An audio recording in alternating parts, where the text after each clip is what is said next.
You're listening to Beyond Wellness Radio, bringing you the cutting edge in health, biohacking, and sports performance. Stay up to date and listen anywhere and anytime on your computer, tablet, or smartphone by subscribing on iTunes. Catch your host, Dr. Justin Marchegiani, as he answers your burning health questions as well as interviews from world-renowned guest experts. For more Beyond Wellness Radio, go to beyondwellnessradio.com. Hey there, it's Dr. Justin Marchegiani. Welcome to Beyond Wellness Radio. Feel free and head over to beyondwellnessradio.com where you can access our full podcast transcriptions. While you're there, you can also sign up for our thyroid and female hormone video series. This series goes into the root cause of why your hormones are out of balance. While you're there, you can also schedule a functional medicine consult with Dr. Justin, myself, where we'll dig deeper into the root cause of your health challenges. Feel free and think of sharing this podcast with at least one person. This podcast grows by people sharing it. Sharing is caring. If you can think of one person that can benefit from this information, please feel free and share it. If you're enjoying the podcast, make sure you subscribe on iTunes. You can also click below the video or podcast where you'll see the iTunes review button and leave us a review. You can also sign up for the newsletter at beyondwellnessradio.com where you'll get updates before anyone else. Thank you so much and enjoy the show. Justin, how you doing? Evan, doing great, brother. How you doing today? I'm pretty well. Hey, our audio quality, assuming everything goes well, should be increased by 200% on the listener side of things. So looking forward to that. Absolutely. And if you guys are liking the better audio quality, let us know so we can keep doing it. If not, feedback's always great. Yes, sir. So you brought up nutrient density, which I think is a good topic to discuss, something that's helpful. A lot of people are promoting online purchasing of meats. There's a lot of these different companies out there where people are buying subscriptions of this and that with their food, which is great. But to me, when it comes to your produce and especially your meat, I'm a huge fan of going organic and local, not just organic or not just grass-fed. If you're getting some subscription box of meat from California and you live in New York, yes, it's frozen. Yes, it's probably still going to retain a lot of its benefit, but think of the carbon footprint you're adding to transport that stuff via 2-day air to get it to your house so that the ice doesn't freeze, for example. So, I mean, just from a total overall ecological perspective, you're probably going to be much more cost effective and definitely more eco-friendly to go with a local organic source. Well, absolutely. I mean, it's always better to shop local if you can. You know, we also have to understand that there's a convenience factor too, right? So if it's easier for me to get my fridge all stocked up with meat and have it cryovac and sealed and I can put it in there and access it when I want, that's great. If you have a good farm nearby that you can reach out to, and I do it both ways personally. So I have farms locally where I can acquire stuff, put it in my fridge. Ideally, I like it cryovac, cryo-sealed, just it lasts longer. I can put it in the fridge and not worry about it going bad and getting freezer burned. But there's also the aspect of, wanting to support people locally. So I think it's definitely a double-edged sword, and you have to figure out, number one, the most important thing is that you're compliant, right? Because you have to eat the food to get the benefit. So number one is making sure you're actually consuming that higher quality food because you get the nutrient density, you get all the quality nutrients. That's number one. And then number two, I consider, well, how do you get it, right? If you can buy it from sources locally, that's better. It supports your local economy. And number two, you're not buying meat that's been shipped around, which is going to, more gasoline and more fumes and all that kind of stuff. So definitely local is better. But I always want to make sure that those nutrients are in my body first. What do you think? True, that makes a good point. If you got a freezer full of bison meat like me, but I go out to McDonald's, then what's the whole point? So yeah. Exactly. Yep. That's totally where I'm at. Now, regarding nutrient density, I think a lot of people, when they think nutrient density, they always go to, in their head, juicing, or they go to like kind of vegetarian nutrients regarding vegetables kind of stuff, which I think is good. I think you get a lot of nutrients via vegetables. But people forget meat is incredibly nutrient dense. Cholesterol, fat-soluble vitamins. These foods are really, really important to up nutrient density. And a lot of people, I think, that are vegetarian or vegan think that plants are kind of the the monopoly on nutrient density, that if they just juice, they'll be good to go, which I think that can be good. But juicing is a double-edged sword because you can also get a whole bunch of sugar if you're throwing carrots and fruit in there. And people forget about the fat-soluble nutrients, which necessarily is not going to come in your juicing. You're not going to get the vitamin A, D, E, and K. You'll get beta carotene, but a lot of people may have a hard time converting that over. So nutrient density, I think, is also a really important piece of the puzzle. Yeah, well, let's talk about that a little bit further. With the juicing aspect is you're also going to be removing a lot of the fiber, which is going to act as sort of a slow digesting product that's going to help you not spike your blood sugar and your insulin levels up as much. And so you and I have both had people we've worked with that are juicing. Maybe they eat some grass-fed beef too, but if they're juicing and they're unable to lose body fat, for example, well, if you don't have any fiber, because you're just juicing it, you're not making a smoothie, for example, instead, where you preserve the fiber content, and that blood sugar goes up, which causes the surge of insulin, you're going to be in fat storage mode. And no matter how much you exercise, no matter how much grass-fed beef you get, if you're dumping 80, 90 grams of sugar into your gut and first thing in the morning with your morning juice, then to me, I don't think you're going to get out of fat storage mode through the entire day. What's your thought? Absolutely. I mean, the big thing to burning fat is keeping your insulin levels relatively low. Now, insulin is a storage hormone. That's also a good thing because we need storage hormones to put on muscle, right?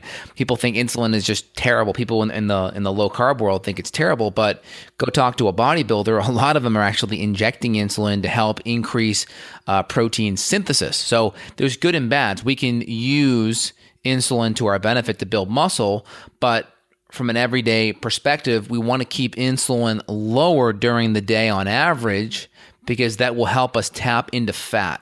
The better and the greater ability we have to tap into fat, the better our mood's going to be, the less hunger pangs, the less cravings for bad junk, and the more you're just going to be stable. My analogy to my patients always is this.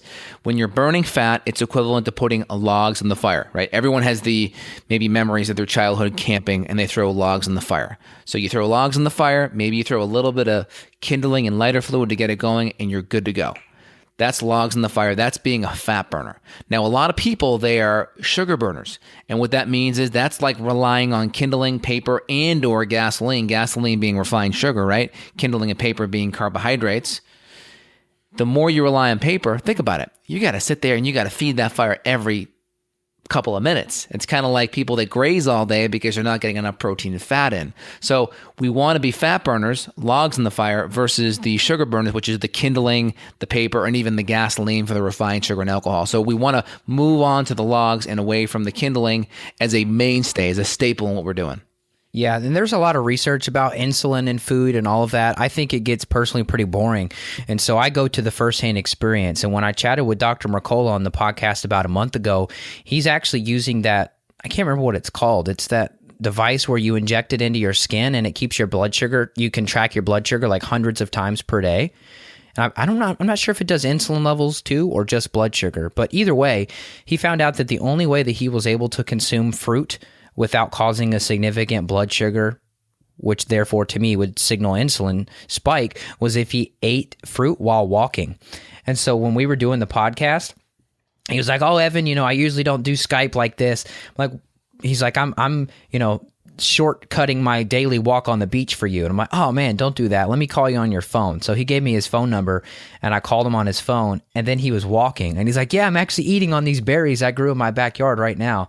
He's like, "This is the only way I can do it." And he's like, "I've tracked it every other way." He said, "I've done berries before walking, I've done berries after walking, and it all causes too much of a blood sugar spike. So while walking, blood sugar spike does not happen," which is interesting, but at the same time, it makes sense because if you and I were hanging out in the woods together 50,000 years ago and we were hunting and gathering together today, maybe we would have came across a wild blueberry bush and we would have ate those berries and kept walking.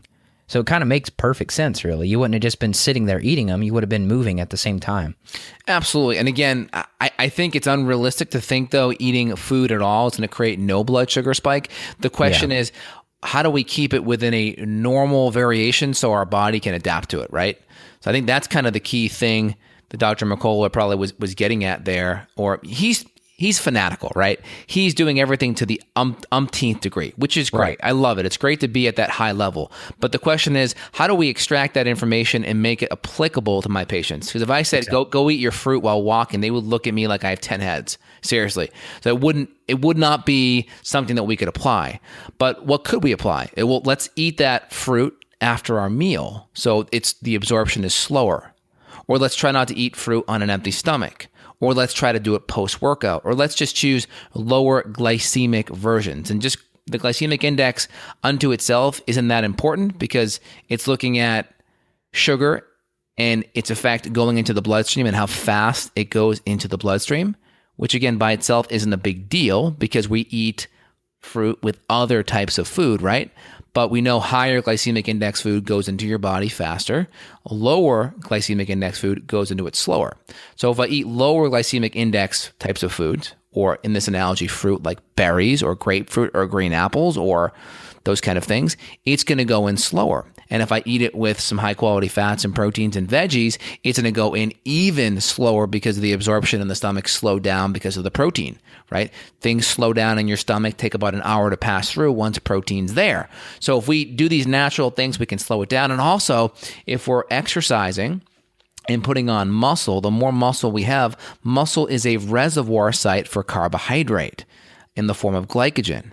So that's great because that means it's a bigger sponge. So imagine you're going to sop up a mess that your kid made on your table, and imagine you have just like one small paper towel. You're going to wipe through it, and that paper towel is going to be saturated, and then you'll be stuck just pushing around water, right? Or whatever they spilled, right? So you go back, now you get a handful of paper towels, and now you go up, now your absorption ability is so much higher. That's what muscle does. So simple movements like walking and those things, they're good for burning sugar, but they're not good for making the cloth that you're using bigger. So resistance training, high intensity interval training will put on the muscle and burn the sugar. The walking will just burn the sugar and ideally burn the fat as well. So we want to make that rag bigger so we can clean up that mess and sugar. Good point. So you kind of transition into talking about building muscle then, which is a great point, and I believe all people should have muscle for sure. I'm still building myself back up. Actually, I bought a mountain bike this weekend, and I've been riding that, and I feel really good. I already feel like my legs are stronger and more engorged with blood after those hard pumping mountain bike workouts than before. So for me, that's kind of a goal of 2017, pick up all the muscle I lost when I had those infections in my gut. And maybe we should talk about other nutrient-dense things too. Something I've been into is broccoli sprouts. And I actually have some other sprouts that I haven't grown yet. I have some sunflower seed sprouts and others. But apparently broccoli's kind of the granddaddy of them all because of the sulforaphane. I believe you're getting something like 35 times the amount of sulforaphane in broccoli sprouts as you get with actual broccoli. And so I've been doing those. There's a lot of cool like anti-cancer benefits of those, but for me it's just a great easy thing and it's fun too. So basically me and my wife will grab it's like they call it a sprouting jar. Basically it's just a giant oversized mason jar with a mesh lid. You put a little bit of seeds in it, put a little bit of filtered water, and you put it in the darkness for about a day. You'll take it out the next day, you rinse it, you'll put it back in the darkness, you lay the jar on its side. And then within 2 to 4 days, you have sprouts that are a couple to a few inches tall. And we just basically take it, and I eat the little shells too. It's like a nice little crunch. I'll eat the shell of the seed, and I just throw those on a salad. Or even, I took a stew the other day. I did a bison stew with sweet potatoes, and I threw the sprouts on there. And it was incredible. So to me, I think if people are looking for what's one little cheap, easy, fun hack that you can do at home to get anti-cancer benefits, and you want to feel awesome and cooler than your friends who are not eating sprouts, then that's it. You can go on Amazon. You can get organic broccoli sprouts. Broccoli, what do they call them? Broccoli sprouting seeds for like $10. So anyway, that's my rant about seeds. Have you done sprouts like that? Have you ever tried them? I have not done it too much just because of the extra bit of time that it's involved putting into it. But I mean, Dr. McCullers talked about it. Other people have talked about the nutrient density of it, and they're also very cost effective. So definitely, if you're on a budget when it comes to food, but you don't want to compromise the nutrient density, I think it's a phenomenal way to do it. And if I was back in school again, I would definitely look at making that a staple again. But for me right now, I'm just trying to keep it simple. So I get a lot of my stuff at Whole Foods locally, and the Whole Foods that I use, they do procure a lot of their produce and meats locally from different farms in the Texas, Austin area, which is great. So I can get the convenience of going to one place and also still supporting some of the local farmers. And there are still places locally that I do get the meat. I mean, I get a lot of my stuff at Grass-Fed Meat or U.S. Wellness Meats, but again, their farms are located in Texas too, which is really cool. So I do feel like that I'm still supporting a lot of my farms locally and getting stuff, pretty close by. Cool. And you're in Whole Foods headquarters, so that's going to make a difference compared to some of the branches we have here. Oh, yeah, absolutely. And for me, nutrient density is super important. I think a lot of people who are vegetarian and vegan think that they may have the monopoly on that. But I think it's really important that plants don't quite have the same level of, obviously, protection as an animal does, right? They don't have the claws and they don't have the ability to run and fight and flee, but plants have anti-nutrients, and those anti-nutrients are there for a reason, and they're also there so seeds pass out through the stool, so then it can sprout and create more of that plant. So that's important, but those anti-nutrients also can disrupt digestion. They can also affect the gut lining, whether it's various lectins or various compounds, whether it's mineral blockers or mineral binders, whether it's phytates or oxalates or various lectins. There's lots of them, and they're different ones for each compound, each kind of plant. And cooking can help decrease some of that as well, which is great. So a lot of people that have digestive issues, they get better absorption by cooking it. And also there's a lot of fiber in plants that can bind up a lot of nutrition. That's why one of the things we talked about with juicing is you can cook some of your vegetables down. You can steam it, saute it. That'll break down some of the phytates and oxalates, but it will also liberate some of the fibers that are trapping up nutrients. And then from there, you can throw that food into like a Vitamix or a Magic Bullet, blend it up. That way you at least get some of the fiber. So some of the fiber that will blunt that sugar from getting into your bloodstream as fast. Remember, the faster your sugar gets into your bloodstream, the more insulin your body has to make to buffer it. So the more you can slow that sugar into your bloodstream, the less insulin the body makes. It's like push-pull.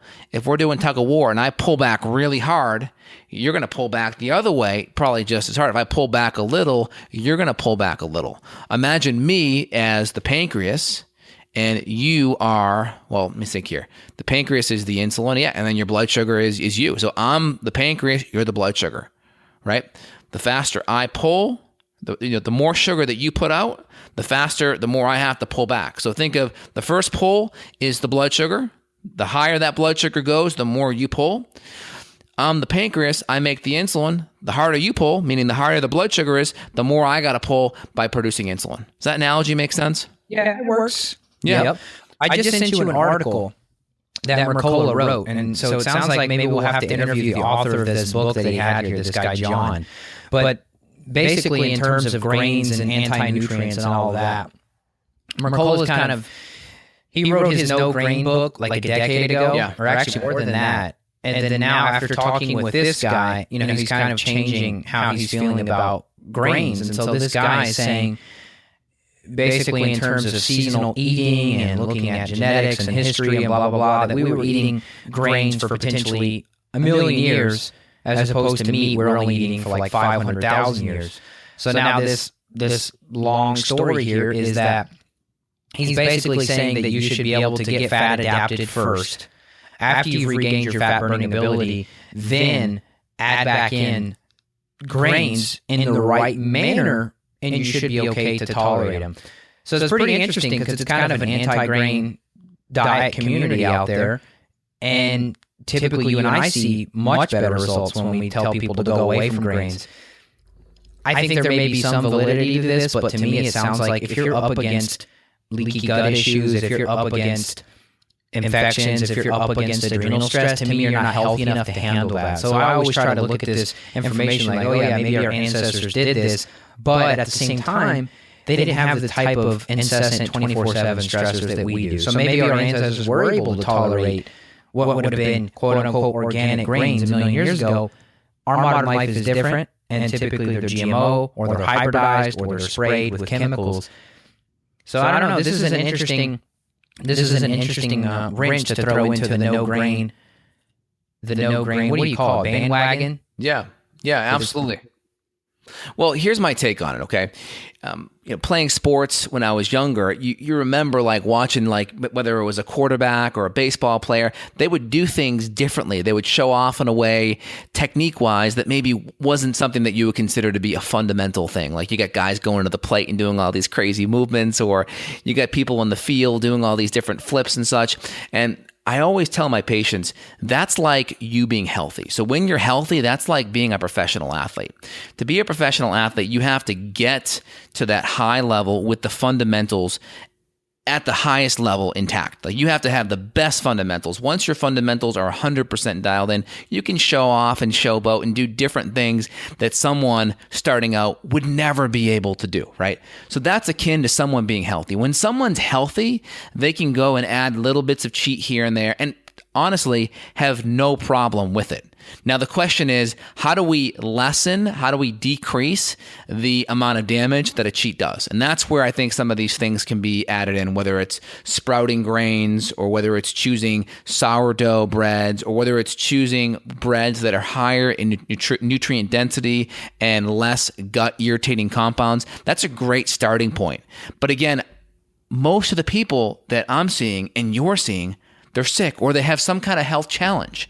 So my goal as a physician is I don't want to add variables in that's going to make my job harder when I'm working with my patients. I want to cut all the variables out so I know I'm working with a tabula rasa. It's a blank slate. And then from there, we can build them up. And then once they're at a level where they're like, Dr. J, I feel great. My mood's great. My periods are better. My brain fog's gone. My libido's better. I'm sleeping good. My energy's great. Then we can say, all right, let's, if you want to have a cheat this weekend, it's your kid's birthday party, fine. But if we have an option to choose a grain or a starch or a tuber that's going to have less issues, I'm all about doing the thing that's going to have the least amount of damage. Does that make sense?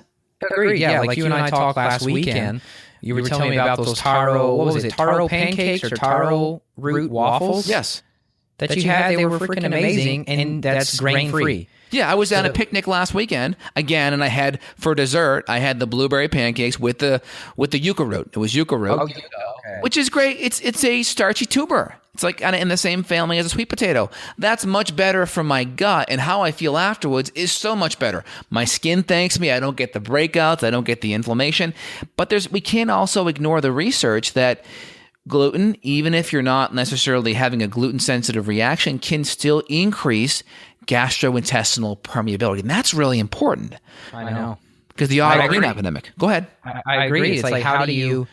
It's like, okay, you can take research on this point that says, okay, ancient people would have eaten more than just meat and vegetables. Ancient people would have had grains, but then we look at, like you say, we look at research between gluten and zonulin and intestinal permeability and all that stuff we've already talked about. And then you got this whole leaky gut thing looming over. You got this big leaky gut elephant in the room.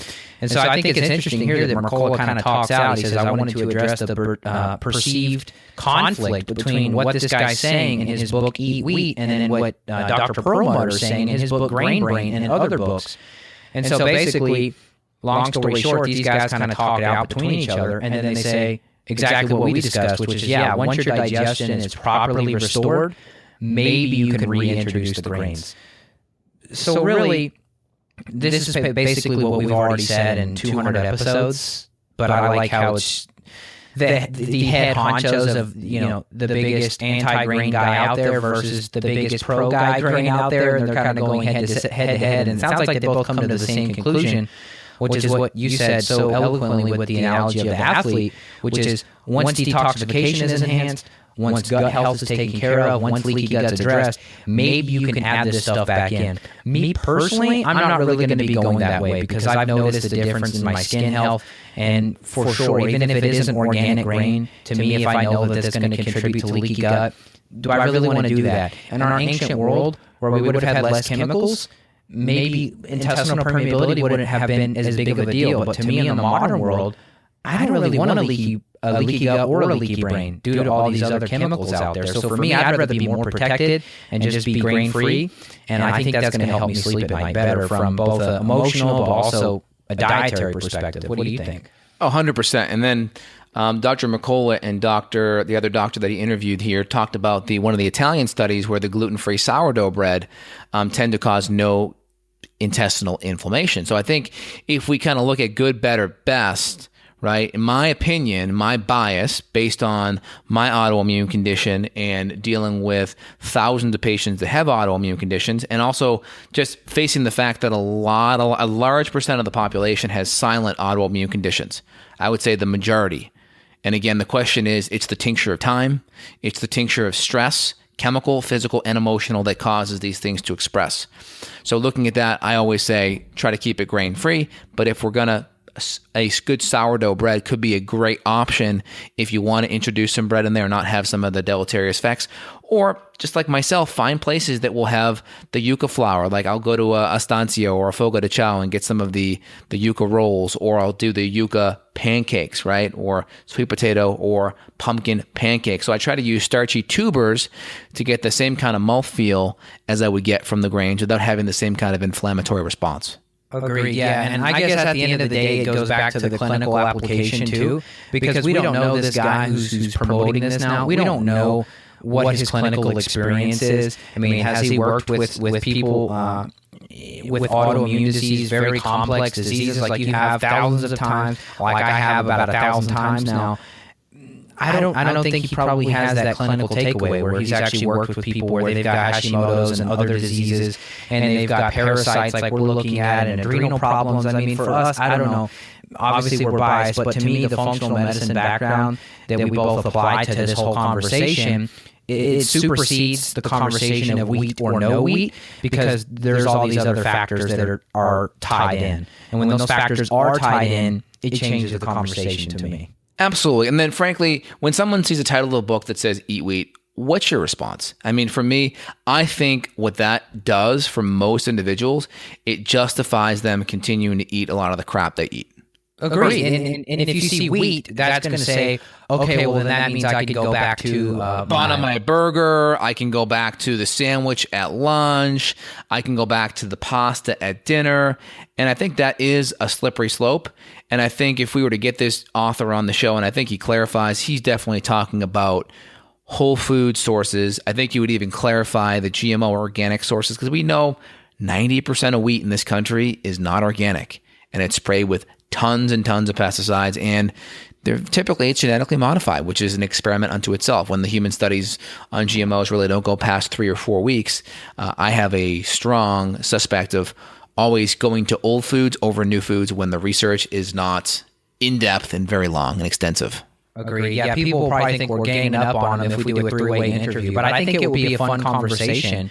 And the clarification is there where it says refined grains and blah, blah, blah, how those are bad and you want whole grains, etc. But to me, if we're talking and kind of wrapping up the nutrient density thought, for me, the top of the food chain in terms of what do you best bang for your buck, it's going to be good quality, organic, pasture-raised animals. You're going to have your good organic, even if you could do like organic wild blueberries. Apparently wild blueberries get sprayed. If they're not organic, wild blueberries are sprayed, not good. So your organic berries, your organic veggies, your good organic butters, if you can tolerate it, your ghees, your coconuts, your avocados. One thing I like to say now is do avocados over avocado oil, do macadamias over macadamia oil. You don't have to go to all these processed products. Avocado oil is more processed than an avocado by itself. So if you do the actual food of an avocado, do that. Your macadamias, and on. Your leafy greens, and that's your nutrient density. And then maybe 5% of it, you do have some of these organic sourdough bread, like you mentioned. And maybe you're okay with it. If your gut's clean, you don't have infections, your adrenals are healthy, maybe you've worked on chemicals, you've worked on heavy metals, maybe you can do it and you can get away with it. At the end of the day, what is the whole purpose of our show? Is to help people be healthy, is to help people be happy, not to hear a conversation like this and leave feeling more confused than before. So this is not us changing our stance on anything. The same thing still applies. Get yourself tested, look for infections, make sure you're clear, make sure you have healthy adrenals, your detox pathways are working, and you have a primarily organic meat and veggie and a little bit of berry-focused organic diet with maybe a little bit of some starches like sweet potatoes and some organic white rice in there. Absolutely. Does that summarize it at all? Yeah, I think it's really important. Then just the last piece I just kind of want to harp on.